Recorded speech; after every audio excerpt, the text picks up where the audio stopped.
17 मई को योग ऋषि स्वामी रामदेव जी के मार्गदर्शन में गुरुकुल किशनगढ़ घासेड़ा का वार्षिक उत्सव बड़े हर्षोल्लास के साथ मनाया गया। इस मौके पर गुरुकुल किशनगढ़ घासेड़ा में प्रातःकाल हवन यज्ञ किया गया। गुरुकुल महोत्सव के प्रातःकाल सत्र में गांव के लोगों ने स्वामी जी को पगड़ी पहनाई और फूल माला पहनाकर आशीर्वाद प्राप्त किया। साथ ही गांव के लोगों ने डॉक्टर यशदेव शास्त्री जी का भी पगड़ी पहनाकर और बहन सुमन जी का पुष्प गुच्छ भेंट कर सम्मान किया। इस मौके पर हरियाणा सरकार में मंत्री श्री नरवीर सिंह, श्री विक्रम यादव, श्री रामविलास शर्मा और अन्य गणमान्य व्यक्तियों का भी स्वागत सत्कार किया गया। इस मौके पर भाई वैद्य नंदराम जी, पुष्पा शास्त्री जी, भाई सुंदर पांचाल, नारायण जी ने भजन प्रस्तुत किए। आइए अब हम आपको दिखाते हैं इस कार्यक्रम के मुख्य अंश। आज हमारे बीच में इस गुरुकुल के वार्षिक उत्सव पर राजनीति का एक जिनका लंबा कालखंड रहा है और उनको विरासत में ये समाज की सेवा राजनीतिक राष्ट्र धर्म के रूप में जिनको मिली है और सदा प्रामाणिकता से जिनके पुरखों ने भी सेवा की और वर्तमान में वो स्वयं इस राजनीति में नाम भी नरवीर है, नरों में जो वीर है उसको नरवीर कहते हैं। तो एक बार पूरे गुरुकुल परिवार की ओर से, पूरे पतंजलि योगपीठ परिवार की ओर से भाई घनी जोर की ताली बजाओ, ये थोड़ी मोड़ी नहीं है। हाँ, ये बात तो भाई नरवीर जी अभी जब गुरुकुल के इस रास्ते से आए, अब इस एरिया की दो ही बड़ी समस्या है बड़े रूप में। एक तो सड़क घनी जगह है नहीं और दूसरा पानी की। तो दोनों समस्या थारी यो ही दूर करने वालों है, सड़क की भी और पानी की। तो अब इसमें एक समस्या है कि जो चौड़े रास्ते हैं वो इनके पास हैं अभी, उसमें अभी जो है इस समय करीब कितना 6 कर्म तक का तो कोई भी रास्ता हो तो वो तो भाई राम साहब बनवा देगो। और भाई उससे छोटा वाला का प्रस्ताव बहुत जल्दी ही बोले मुख्यमंत्री से, मैंने कहा भाई बात करा कर भाई ये 6 की बजाय 5-4 पर इसको लेके आओ जिससे कि सारे इलाकों को उद्धार हो जाए। तो उसके लिए भी लगे हुए हैं। ये तो इनके कार्यों के बारे में है, मात्र ये खाली सड़क या पानी का ही विषय नहीं, जो भी इस इलाके की भलाई के लिए होता है उसके लिए भाई नरवीर जी पूरा प्राणार्पण से जुटे रहते हैं। चाहे रात के 12 बजे हो या दोपहर की चिलचिलाती धूप हो, बहुत पुरुषार्थ करके बहुत प्रामाणिकता के साथ सेल्फ मेड आदमी हैं जिन्होंने अपने पुरुषार्थ से, अपने पराक्रम से, अपने प्रामाणिकता से अपना एक बहुत ऊंचा स्थान बनाया है। भाई नरवीर जी गुरुकुल परिवार में आए हैं और पहली बार जो है किसी जलसे में आए हैं, उत्सव में आए हैं गुरुकुल के। तो एक बार इनका सबके ओर से बहुत बहुत अभिनंदन, बहुत बहुत इनको यहाँ सबके ओर से स्वागत करते हैं। और भाई नरवीर जी 2 शब्द है सबके लिए। इस योग को हरियाणा, हिंदुस्तान और पूरे दुनिया में फैलाने वाले परम श्रद्धेय स्वामी रामदेव जी, हमारे इस इलाके में तपस्वी, ऋषि, मुनि, महात्मा और मैं क्या उपाधि दूं, श्रद्धेय स्वामी शरणानंद जी, स्वामी जी ने आज इस वार्षिक उत्सव में मुझे आमंत्रित किया और मैं डॉक्टर यशदेव जी का अपनी तरफ से दिल की गहराई से शुक्रिया अदा करता हूं कि इस मौके पर मुझे इन्होंने यहां आमंत्रित किया। मेरा ये सौभाग्य है इस गुरुकुल आश्रम में घासेड़ा में मैं स्वामी जी से 2001-2 में सबसे पहली बार जीवन में इसी स्थान पर मिला था, इसलिए मेरे लिए तो ये पूजनीय स्थान है। हमारे इस इलाके में यदि देश और दुनिया में पहचान दी है तो स्वामी रामदेव जी की एक बहुत बड़ी वजह है कि इस अहिरवाल के इलाके में एक ऐसा आदमी जन्मा जिसने देश और विदेश में एक नाम किया कि इस योग को, इस जो पूरे दुनिया में पहचान आज बनाई। आज हम गर्व से कह सकते हैं कि हमारे अहिरवाल की मिट्टी का पैदा हुआ एक इंसान आज दुनिया में योग, आज हर आप किसी देश में चल जाओ, जितने विकसित देश हैं, जितने पैसे वाले देश हैं, आज योग की तरफ चल रहे हैं। मैं ये मानता हूं कि हिंदुस्तान जो भारतवर्ष कभी देश कहलाता था, इस योग की शुरुआत कभी स्वामी दयानंद जी ने या उनसे भी पहले हुई होगी, लेकिन वो पहचान विलुप्त हो चुकी थी, जिसको इस आधुनिक युग में और मैं कहूँ इस कलि युग में यदि किसी ने दोबारा से शुरू किया है तो वो स्वामी रामदेव जी, जिनकी पहचान से आज ये योग फिर शुरू हुआ है। स्वामी जी, आपने हरियाणा सरकार ने ब्रांड एम्बेसडर आपको नियुक्त किया है और स्वामी जी के आदेश पर हरियाणा के सभी गांवों में योग के आश्रम बनेंगे, सारे व्यायामशालाएं खुलेंगी और इस साल हमने तकरीबन 1000 गांवों में व्यायामशाला योग के आश्रम खोलने हैं। और हरियाणा सरकार ने यह फैसला किया कि सभी ग्राम में, हर ग्राम में योग व्यायामशालाएं खोली जाएं। ये एक बहुत बड़ी उपलब्धि होगी हरियाणा सरकार की तरफ से, क्योंकि यदि आदमी हष्ट-पुष्ट नहीं होगा तो मानसिक संतुलन भी आदमी का ठीक नहीं रहेगा। जब कोशिकाएं ठीक रहेंगी, आदमी का रक्तचाप ठीक रहेगा तो आदमी सोचता ज्यादा है, काम ज्यादा करता है, भाईचारा ज्यादा बढ़ता है, आदमी मिलन ज्यादा रखता है। तो मेरी ये सोच है कि स्वामी जी के आदेश पर हम हरियाणा सरकार में जो स्वामी जी के आदेश होंगे वो पूरा करने की कोशिश करेंगे। साथियों, हमारा ये जो इलाका, रेवाड़ी का जो इलाका है, हम जिसको अहिरवाल की लंदन भी कहते हैं, हम जब राजनीति में थे तो विरोधियों पर बड़ा आरोप लगाते थे कि भाई हमारे यहाँ विकास का काम नहीं। ठीक बात है, हमें राजनीति में मौका नहीं मिला और उतने विकास के काम नहीं हो पाए। और अहिरवाल का ये रेवाड़ी जिला और इसके 10 किलोमीटर के एरिया में सबसे ज्यादा खारा पानी यदि हरियाणा में है तो हमारे इस इलाके में। ये मेरी खुशकिस्मती है, अहिरवाल की खुशकिस्मती है स्वामी जी कि पब्लिक हेल्थ का महकमा आपके पास है, PWD का महकमा आपके पास है। अभी नया काम शुरू हुआ, नए टेंडर हमने 1600 करोड़ के मंजूर करे हैं, जो एक हफ्ते में यहाँ पहुंच जाएंगे। सारे स्टेटों पर काम आपके सारे रोडों के शुरू हो जाएगा, जिनका परिणाम आपको 2-3 महीने में दिखाई देने लगेगा। और मैं स्वामी जी के सामने इस मंच के माध्यम से कहना चाहता हूँ, इन 5 सालों में रेवाड़ी जिले में आसपास के पूरे हलके में जो पानी, खारा पानी, इसमें पानी की कमी नहीं रहेगी। हर घर में नलका देंगे, मीठा पानी देंगे, सरकार की तरफ से फ्री नलका, फ्री टूटी आपके घर घर पहुंचाएंगे। और मैं स्वामी जी को एक वचन देके जाता हूँ इस हरिद्वार की जनता में कि इन्होंने मैं पतंजलि में जाने का मुझे हरिद्वार में सौभाग्य प्राप्त हुआ। बहुत अच्छा इन्होंने आश्रम बना रखा है, दुनिया के रोग दूर करते हैं, योग करवाते हैं। मेरी स्वामी जी से आप सबके माध्यम से एक प्रार्थना है, ये अहिरवाल की माटी में पैदा हुए हैं, जाए चाहे कहीं, लेकिन अहिरवाल में भी एक पतंजलि आश्रम होना चाहिए। सरकार की तौर पे जो ये मदद मांगेंगे, ये नरवीर सिंह आपसे रिक्वेस्ट करता है कि हम उसको पूरी करने की कोशिश करेंगे। आज सरकार आपकी है, हम आपके हैं और बहुमत की सरकार है और पहली बार देश और प्रदेश में पूर्ण बहुमत के साथ भारतीय जनता पार्टी की सरकार है और 47 विधायकों से सरकार है। और ये हमारा इलाका, अहिरवाल का इलाका, जहां 11 विधायक हैं और सारे के सारे भारतीय जनता पार्टी के हैं। तो जो आप सोचेंगे, जो आप कहेंगे, हरियाणा सरकार में वो कानून बन जाएगा। लेकिन मेरी आपसे निवेदन है कि हमें 400 किलोमीटर जाके वहां कोई हमने उपचार करवाना पड़े, योग सीखना पड़े, आप हमारे और हम आपके हैं। तो एक ऐसा पतंजलि आश्रम जो दुनिया के लोग, हिंदुस्तान के लोग ही नहीं, एक ऐसी आश्रम, एक ऐसी यूनिवर्सिटी यहाँ बनाइए जो दुनिया के, विश्व के लोग देखने के लिए आए कि एक स्वामी रामदेव जी हुए जिन्होंने अहिरवाल की धरती में जन्मे, पन पे जन्म लिया और एक इस धरती पर इतना बड़ा एक वो बनाया इन्होंने, एक यूनिवर्सिटी बनाई, एक योगाश्रम बनाया, एक पतंजलि बनाई। नाम चाहे आप कुछ भी रखिए, वो आपकी इच्छा के ऊपर है, लेकिन एक ऐसी इस अहिरवाल की मट्टी को एक ऐसी चीज दे के जाइए जिसको हमारे आप नहीं, हमारे आने वाली नस्लें भी याद करें कि कभी एक समय आया था जब स्वामी रामदेव जी ने यहाँ एक अच्छा काम किया था, इतनी बड़ी यूनिवर्सिटी बनाई थी। ये मेरी आप जो से हाथ जोड़ के प्रार्थना है।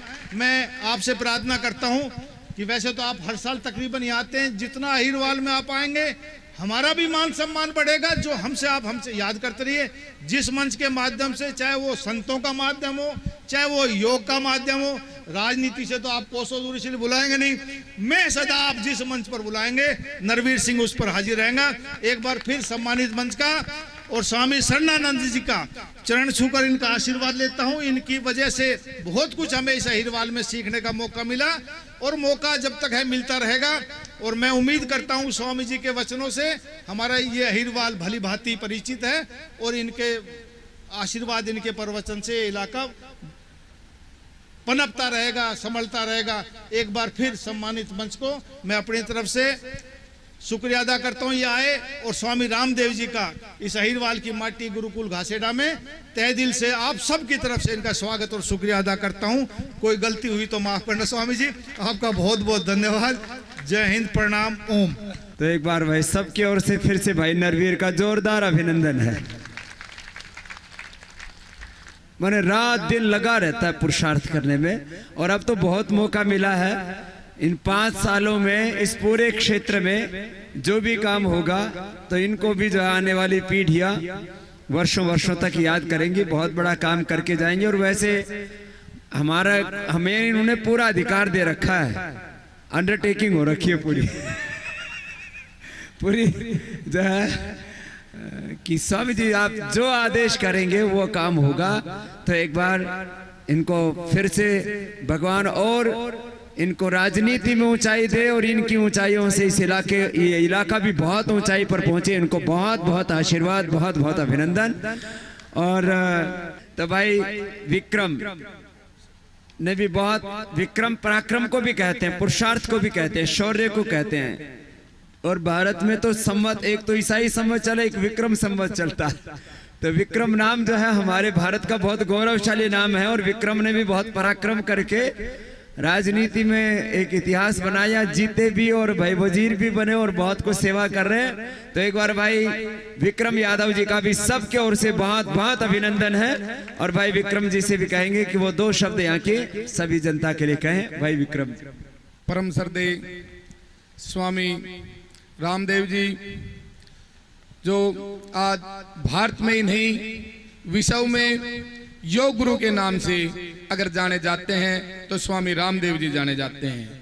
ये हमारे लिए बड़े ही सौभाग्य की बात है।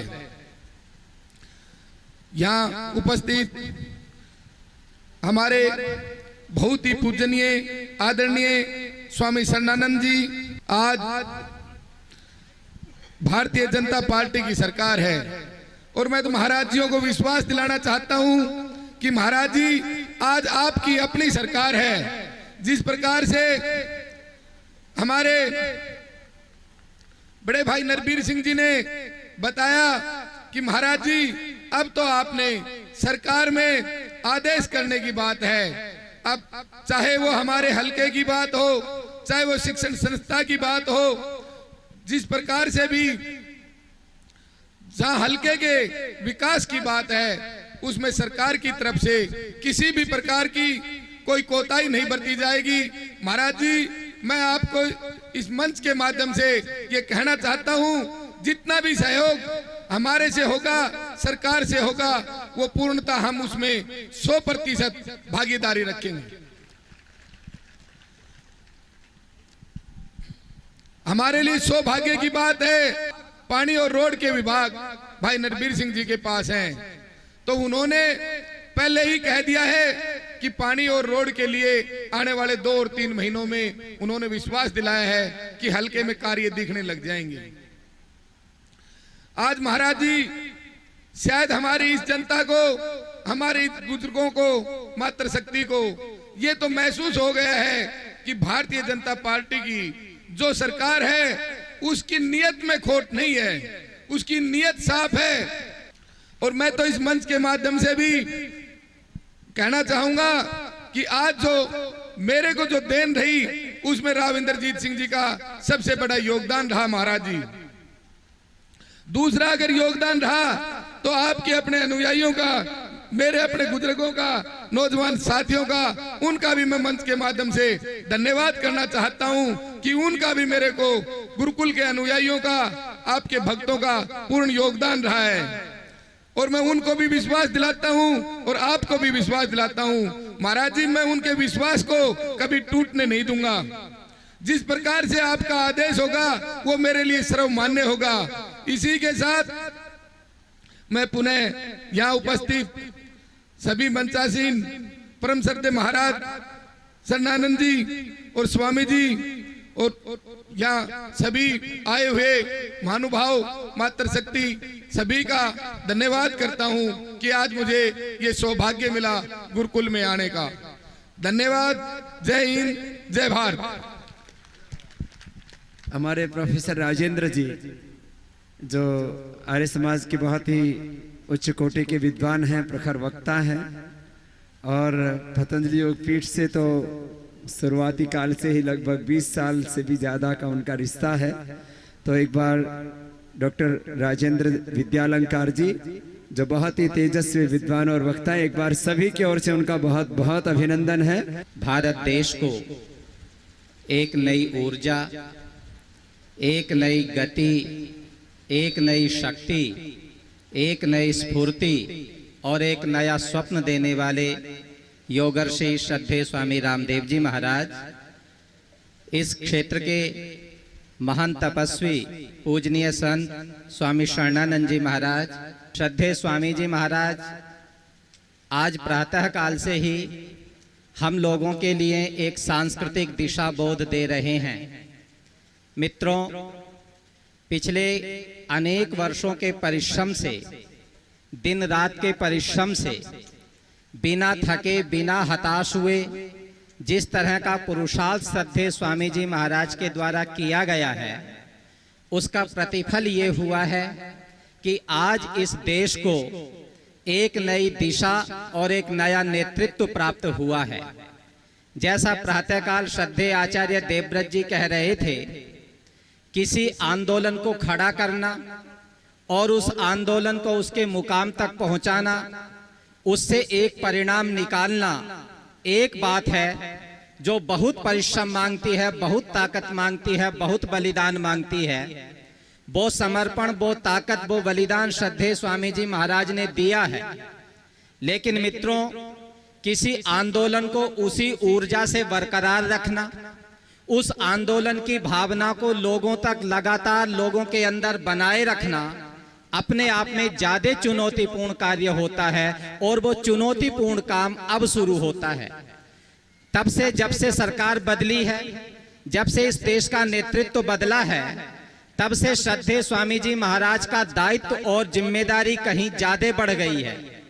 हम लोगों ने श्रद्धेय स्वामी जी महाराज के आदेश पर, श्रद्धेय स्वामी जी के मार्गदर्शन में इस देश के गली मोहल्ले तक, हर दरवाजे तक जाने का जो संकल्प किया था और महान पुरुषार्थ किया था, अब उसकी जवाबदेही का भी वक्त आन खड़ा हुआ है। इसलिए इस देश की उन मूलभूत समस्याओं को समझना, उन मूलभूत समस्याओं की पहचान करना हमारे लिए बहुत जरूरी है। क्योंकि देश की मूलभूत समस्याओं की पहचान हमें नहीं होगी तो उनसे लड़ने का एक सही तरीका क्या होगा, उनके मुकाबला करने का एक सही ढंग क्या होगा, उससे शायद हम बहुत अछूते रहेंगे, बहुत दूर बने रहेंगे। इस देश को श्रद्धेय स्वामी जी महाराज ने आज तक 3 क्रांतियां स्वामी जी के द्वारा की गई हैं। योग क्रांति स्वामी जी महाराज ने की, आयुर्वेद क्रांति स्वामी जी महाराज ने की, इस देश को एक नया नेतृत्व देने के लिए भारत के स्वाभिमान से जुड़ी हुई एक क्रांति स्वामी जी महाराज ने की। लेकिन इन तीनों क्रांतियों से देश के हर आदमी को एक दिशा मिले, एक सुख मिले, ये सुनिश्चित करना अब हमारे लिए बहुत जरूरी काम हो गया है।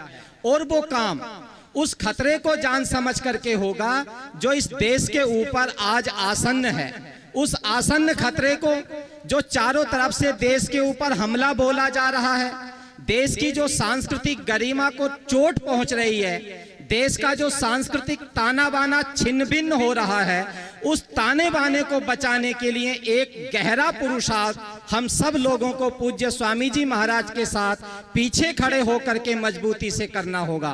बंधुओं, देश का इतिहास केवल घटनाओं का इतिहास नहीं होता है। इतिहास की बहुत छोटी सी परिधि होती है तब जब हम तारीखों में इतिहास को पढ़ते हैं। किसी भी देश का इतिहास उस देश की मानसिकता का इतिहास बनता है। हम लोग पराजित हुए, चंद लोगों ने हमें पराजित कर लिया। इतिहास में ऐसे तमाम अवसर आपको देखने को मिलेंगे तब जब आक्रांता करोड़ों की संख्या में करोड़ों के साथियों को लेकर के, करोड़ों की सेना लेकर के इस देश में आए हों। ऐसा शायद इतिहास में कहीं नहीं मिलेगा। सैकड़ों लोगों में, हजारों लोगों की सेना के साथ आक्रांता इस देश में आए और इतने संपन्न देश को, इतने ताकतवर देश को, इतने हुनरमंद देश को, इतने संगठित देश को, इतने अखंड देश को एक कोने से दूसरे कोने तक रौंदते चले गए, उन कारणों की पहचान करनी होगी।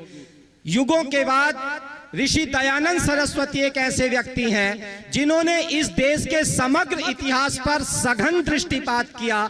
इस सारे देश के इतिहास को बहुत ईमानदारी के साथ, बहुत सच्चाई के साथ जानने समझने की कोशिश की और ऋषि दयानंद सरस्वती इस नतीजे पर पहुंचे कि इस देश को धोखा देने का काम इस देश के तमाम बुद्धिजीवियों ने किया है, उन लोगों ने किया है जिन्होंने अपने कंधे पर इस देश को सांस्कृतिक नेतृत्व देने का दायित्व लिया था। उन लोगों ने भरे कारवां को भरी दोपहरी लूटा है। ये निष्कर्ष ऋषि दयानंद सरस्वती का था।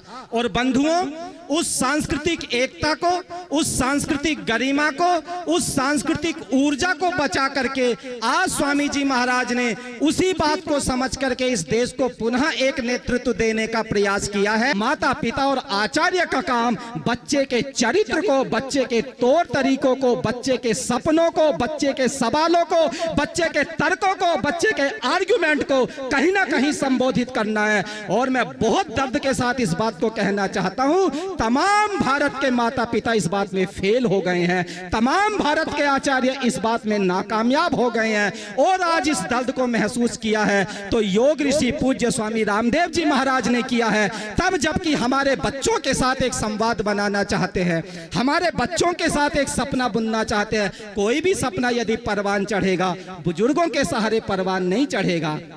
ये सारी सांस्कृतिक विरासत, ये सारा ताना बाना, ये सारा हुनर, ये सारा विकास आखिर किसके लिए है? जड़ चीजों के लिए ये विकास नहीं होता है। जो इसका उपभोक्ता है, यदि उस उपभोक्ता के पास हुनर नहीं है तो हम बुरी तरह से पिट जाएंगे, हम बुरी तरह से पिछड़ जाएंगे, हम नए दौर का भारत नहीं बना पाएंगे। उस नए जमाने के भारत को यदि बनाना है तो बंधुओं, अपने घर आंगन पर, अपने घर की चार दीवारी के अंदर झांकना होगा। जानने की जरूरत ये नहीं है अमेरिका में क्या हो रहा है, जानने की जरूरत ये है मेरे घर की चार दीवारी के अंदर क्या हो रहा है, मेरे बच्चे, बेटे और बेटी के दिमाग में क्या हो रहा है। और जो माता पिता इस बात को मुकम्मल तौर पर जान समझ लेते हैं कि उसकी औलाद के दिमाग में ये घट रहा है, मुझे ये लगता है वो इस देश के लिए एक मुकम्मल, एक संपूर्ण योगदान दे पाते हैं। और वो योगदान देना हम सबका दायित्व है। गुरुकुल इस बात की चिंता करते हैं, गुरुकुल इस बात का पैगाम देते हैं, गुरुकुल इस सांस्कृतिक धारा को देश के अंतिम आदमी तक पहुंचाना चाहते हैं। तब जब हम अपनी संतानों के लिए जिएंगे और जब हम अपनी संतानों के लिए जीते हैं तो समझना हम भविष्य की चुनौतियों के लिए जी रहे हैं, हम भविष्य की चुनौतियों के लिए कोई जवाब तलाश रहे हैं। और यदि एक भी घर से कोई जवाब बन करके आ जाता है मित्रों, वो जवाब बहुत दूर तक सवालों को सवारता रहता है, सवालों का प्रत्युत्तर देता रहता है। पूज्य स्वामी जी सारे समाज को आंखें देने का काम कर रहे हैं। बंधुओं, इन आंखों को संभाल कर रखना, इस हुनर को संभाल करके रखना, शायद इसमें हमारे देश के तमाम सवालों का जवाब हमें मिल सकेगा और तमाम सवालों के सामने तमाम चुनौतियों का जो समाधान है उस समाधान को हम बहुत स्पष्टता से देख पाएंगे। मैं आभार व्यक्त करता हूं पूज्य स्वामी जी महाराज का कि उन्होंने अपनी बात आपसे साझा करने का मुझे मौका दिया। इन्हीं शब्दों के साथ आपके प्रति भी आभार व्यक्त करता हूं। बहुत बहुत धन्यवाद।